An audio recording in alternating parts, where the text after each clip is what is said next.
Poslušajte ovu pesmu, braćo premila, Bogomajka sa apostolima je živila, kod Jovana apostola ona je živila, posle sina o moj rode 15 godina.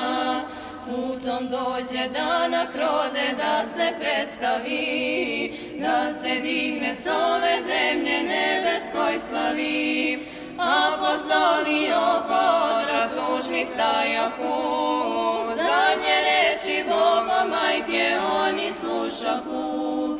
Nad njima se Gospod blagi rode pojavi, sav okružen anđelima siđe u slavi. Siđe Gospoda, podigne majku u slavu, pred njim beli heruvimi nose zastavu. I nebo se s anđelima belim raduje, sad carica ove zemlje k nebu putuje. Sva se vrata otvoriše, majka dolazi i pred presto sve mogućeg ona ulazi. I sa sinom ona svojim pred oca stupa, da sa njime čovečanstvo celo zastupa.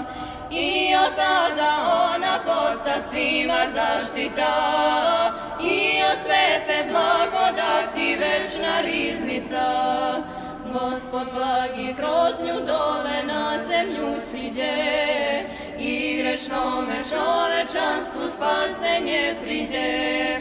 A sad rode moj premili, neke majci slava, jer nam ona duše naše večno spasava. A sad rode moj premili, neke majci slava, jer nam ona duše naše večno spasava.